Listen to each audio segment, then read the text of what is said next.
Good morning everyone. तो जैसा कि आज आपका क्लास 12th इंग्लिश मीडियम में आपका लेसन सेकंड गॉस थ्योरम चलने आ रहा है। तो गॉस थ्योरम में आपको बता दें कि सबसे पहला जो हमारा टॉपिक आएगा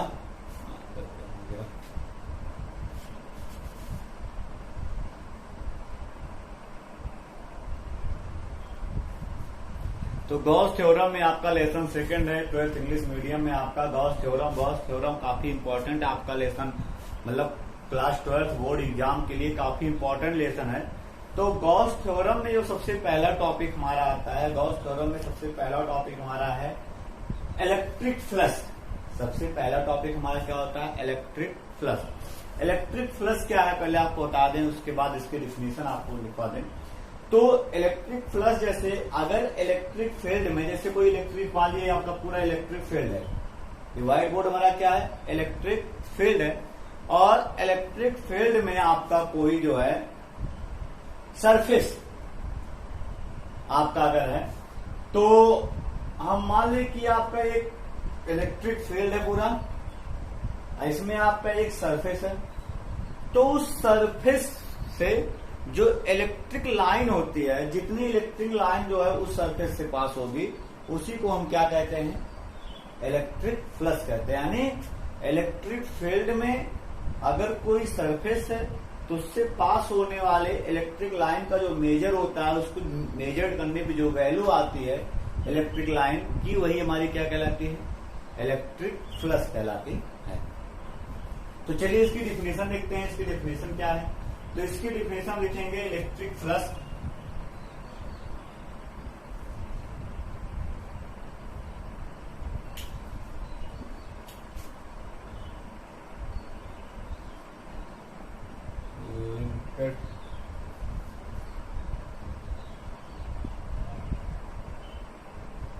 विथ ए किसके? Surface placed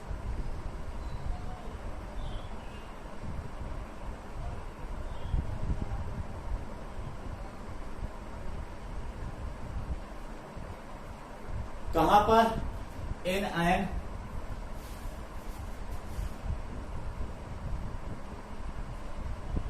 electric field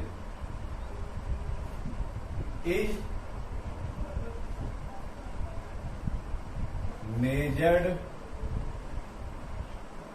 of line of field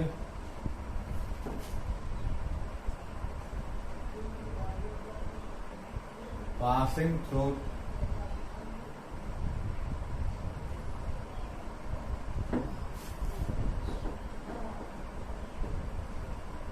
कहां से? The surface. Passing through the surface. फिर देख लीजिए, electric flux linked with a surface placed in an electric field is measured of line of field passing through the surface। अब उसके बाद इसको denote किससे कहते हैं करते हैं, इसको देख लें हम। तो यहां आपको नीचे देख ले रहे हैं, it is represented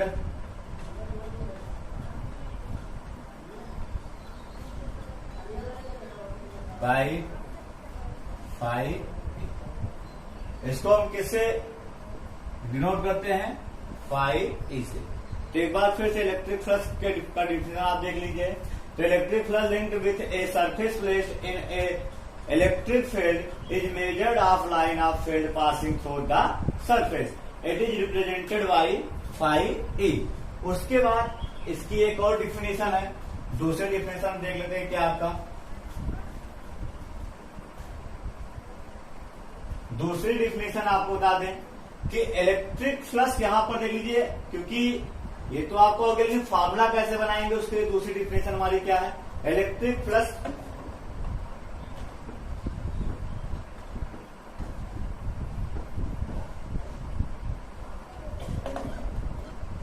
passing, electric flux passing a plane surface. कहां से? ए प्लेन सरफेस, यानी प्लेन सरफेस से जो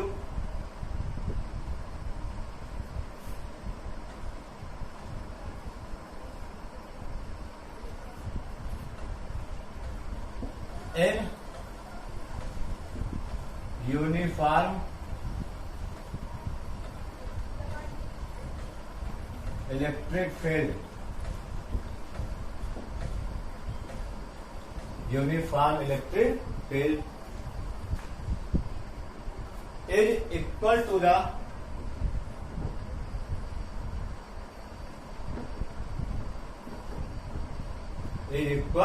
द किसके किसके product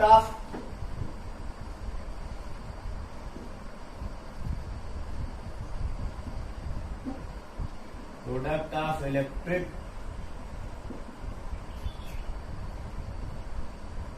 field intensity vector E and area vector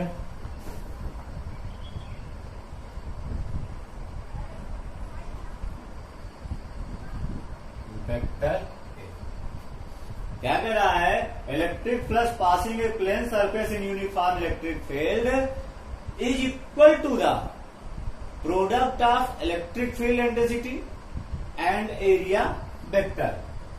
तो फार्मूला क्या हो जाएगा हमारा, डिनोट किससे करते हैं, फाई से। तो फाई इक्वल हमारा क्या होगा, वेक्टर ई डॉट वेक्टर ए। क्या कह रहा है कि प्लेन सरफेस यानी यूनिफॉर्म इलेक्ट्रिक फील्ड में जो प्लेन सरफेस होता है उससे पास होने वाला इलेक्ट्रिक फ्लक्स जो होता है वो हमारा इलेक्ट्रिक फील्ड इंटेंसिटी और एरिया वेक्टर के प्रोडक्ट के इक्वल होता है। तो सबसे पहले आपको इलेक्ट्रिक फ्लक्स की डिफिनीशन आ जाए तो डिफिनीशन आप दोनों लिख सकते हैं, या तो आप चाहे पहले डिफिनीशन लिख दीजिए चाहे दूसरी डिफिनीशन लिख दीजिए, डिफिनीशन दोनों आपकी सही है। उसके बाद फार्मूला आपका क्या होता है, तो फार्मूला हमारा होता है phi equal vector E dot vector A. उसके बाद आपको बता दें यहां पर कि आगे चल के देखते हैं,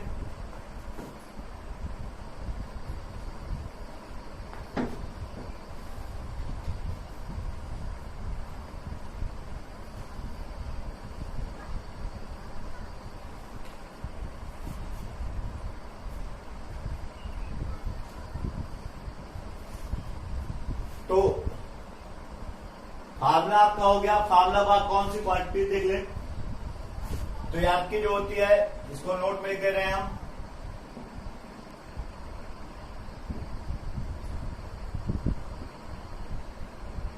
इलेक्ट्रिक फ्लक्स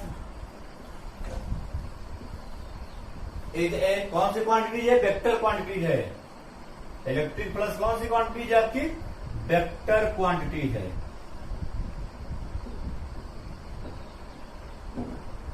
एंड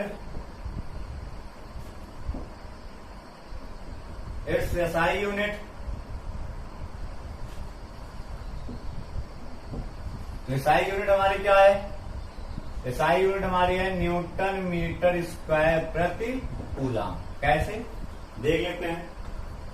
सबसे पहले अभी आपको होता है कि फाई इक्वल क्या होता है आपका, वेक्टर ई डॉट वेक्टर ए। तो ई क्या है, इलेक्ट्रिक फील्ड इंटेंसिटी है। इलेक्ट्रिक फील्ड इंटेंसिटी का फार्मूला क्या होता है आपका, न्यूटन पर कूलम, और एरिया का फार्मूला क्या होता है, मीटर स्क्वायर। तो क्या बन जाएगा, न्यूटन मीटर स्क्वायर पर कूलम। इसके बाद देखते हैं चलते हैं आगे।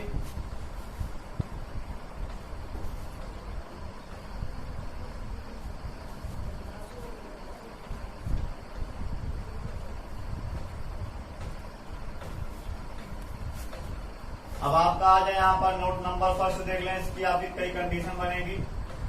फर्स्ट क्या है, सेकंड क्या है और थर्ड क्या है। तो नोट नंबर फर्स्ट हम देखते हैं, यहाँ पर फिगर आपको बना रहे हैं।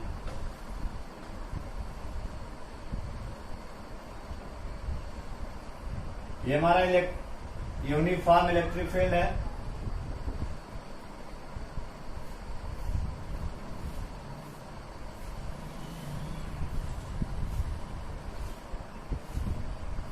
यूनिफॉर्म इलेक्ट्रिक फील्ड में आपका ये एरिया है, एक सरफेस है आपका, ये हमारा वेक्टर ई है। अब इस सरफेस में हम देख रहे हैं कि यहां से जो है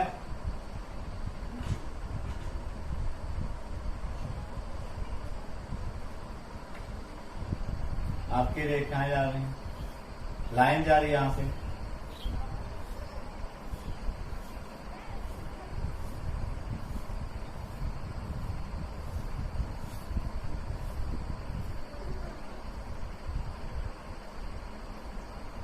इस प्रकार से। तो यहां हम क्या देख रहे हैं कि ये, तो यहां पर आपका फॉर्मूला क्या हो जाएगा, फॉर्मूला अभी भी आपको बताया गया, क्या बताया गया कि आपका जो इलेक्ट्रिक फील्ड इंटेंसिटी होता है और दूसरा आपका क्या होता है इलेक्ट्रिक फील्ड इंटेंसिटी और वेक्टर एरिया का जो प्रोडक्ट होता है उसी को हम क्या कहते हैं, वो भी कौन सा प्रोडक्ट, अगर आप देखेंगे तो स्केलर प्रोडक्ट होता है, तो उसको हम क्या कहते हैं, आपका इलेक्ट्रिक फ्लक्स कहते हैं। इलेक्ट्रिक फ्लक्स में कई कंडीशन आती है आपका, एक तो ये हो गया, दूसरा आपका अगर थीटा एंगल पे है, तीसरा आपका मान लीजिए कि थीटा एंगल के लिए क्या होगा फॉर्मूला, पहले उसको देख लें। ये थीटा एंगल था आपका, तो यहां पर आपका हो जाएगा F angle of theta between electric field and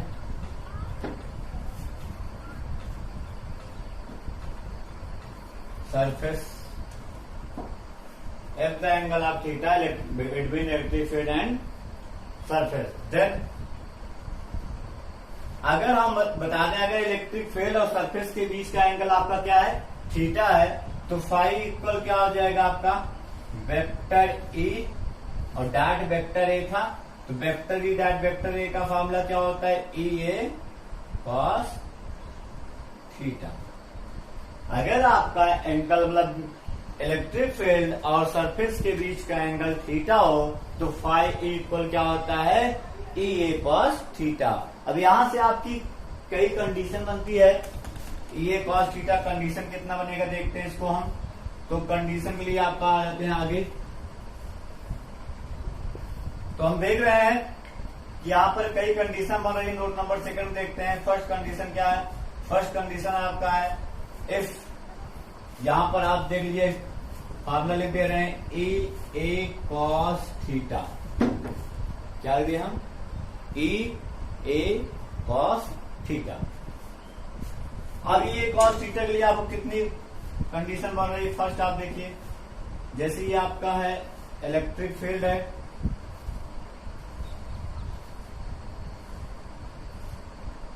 और यहां पर हमारा एक सरफेस है, सरफेस में आपका इलेक्ट्रिक फील्ड इंटेंसिटी है, यहां से आपकी एक इलेक्ट्रिक लाइन है जो कि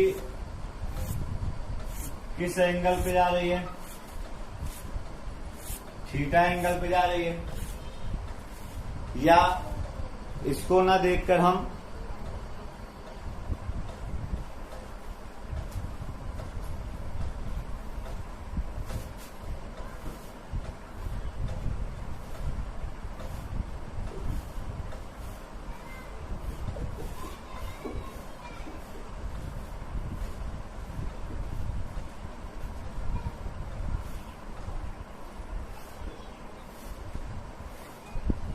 यहां देखिए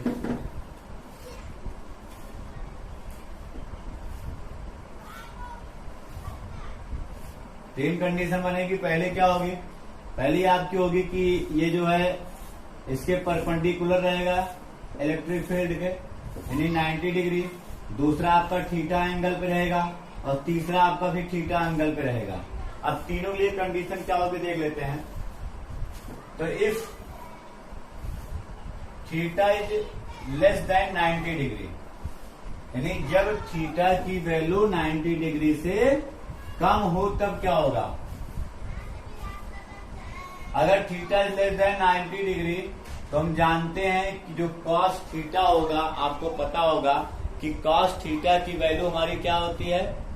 कॉस थीटा की वैल्यू हमारी पॉजिटिव होती है 90 डिग्री से कम पे। 90 डिग्री से अगर हम कम आ रहे हैं तो कॉस थीटा की वैल्यू हमारी कैसी होती है, पॉजिटिव होती है।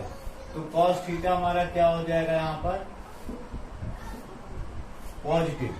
और अगर कॉस थीटा हमारा पॉजिटिव आ गया तो आपका फाई इक्वल भी क्या होगा, पॉजिटिव ही होगा।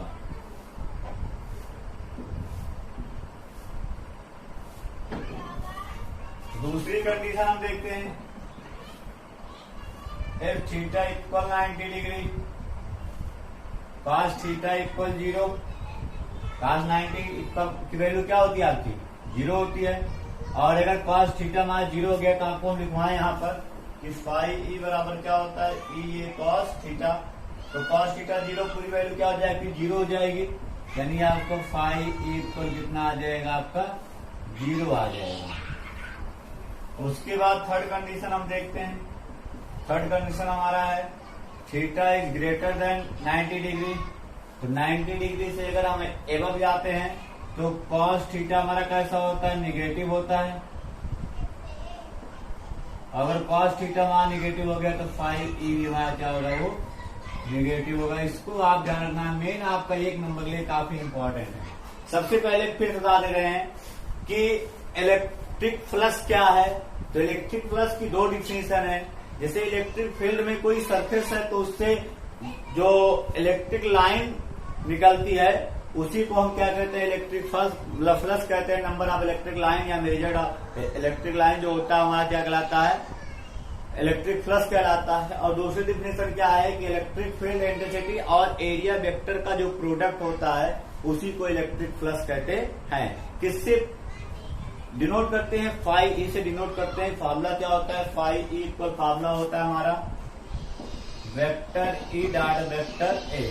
अगर हमारा इलेक्ट्रिक फील्ड और सरफेस के बीच का एंगल थीटा हो तो हमारा फार्मूला क्या बन जाता है, फाई इक्वल ए कॉस थीटा। अब थीटा आपका 90 डिग्री से लेस भी हो सकता है, एबव भी हो सकता है, इक्वल भी होता है। तो अगर थीटा 90 डिग्री से कम है तो जो फाई होगा, जो इलेक्ट्रिक फ्लक्स होगा वो पॉजिटिव होगा। अगर थीटा ने उनके बीच का एंगल 90 डिग्री है तो इलेक्ट्रिक फ्लक्स क्या होगा, हमेशा 0 होगा। और अगर उनके बीच का एंगल 90 डिग्री से एबव है तो हमारा जो फाई ई होगा वो क्या होगा, निगेटिव होगा। तो पॉजिटिव कब होगा, जब इनके बीच का एंगल 90 डिग्री से कम होगा। निगेटिव कब होगा, जब 90 डिग्री से ज्यादा होगा। और 0 कब होगा, जब 90 डिग्री होगा। तो इलेक्ट्रिक फ्लक्स का पूरा आपका चैप्टर जो है अभी यूनिट आपको बता चुके हैं। अब इसका हम देख लेते हैं, डायमेंशनल फार्मूला देख लेते हैं क्या है।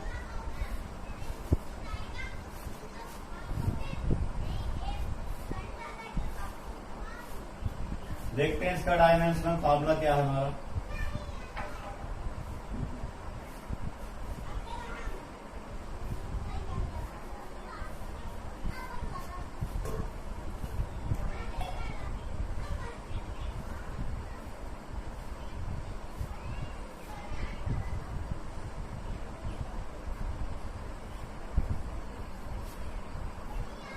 देखते हैं तो डायमेंशनल फार्मूला हमारा क्या होगा,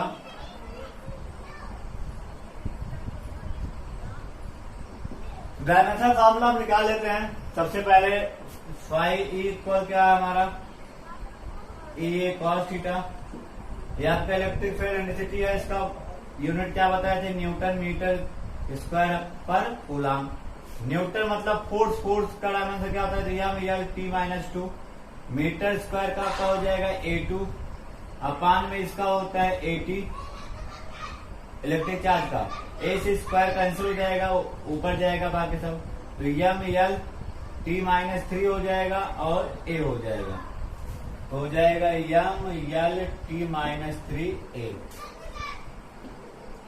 A आपका हो गया फार्मूला। सॉरी आपका मीटर स्क्वायर यानी L2 होगा वो यहाँ पर। तो L2 का मतलब आपको कितना हो जाएगा, L3 बन जाएगा। ML3 और T-3 और A, ML3 T-3, A आपका ऊपर जाएगा -1 हो जाएगा, A-1। जो इलेक्ट्रिक फ्लक्स है आपको क्लियर हो गया। इलेक्ट्रिक फ्लक्स की डिफिनेशन, इलेक्ट्रिक फ्लक्स किससे डिनोट करते हैं, इलेक्ट्रिक फ्लक्स का फॉर्मूला क्या है, बीच का कोण अगर एंगल आपका थीटा है तो फॉर्मूला क्या होगा कि अगर 90 डिग्री से लेस है तो आपका फाई ए पॉजिटिव नेगेटिव या क्या होगा, एबव है तब क्या होगा, 90 डिग्री है तब क्या होगा, ये कौन सी क्वांटिटी है और इसका डायमेंशन क्या है, इसकी यूनिट क्या है। तो टोटल आपको इलेक्ट्रिक फ्लक्स जो क्लियर करवा दिया गया।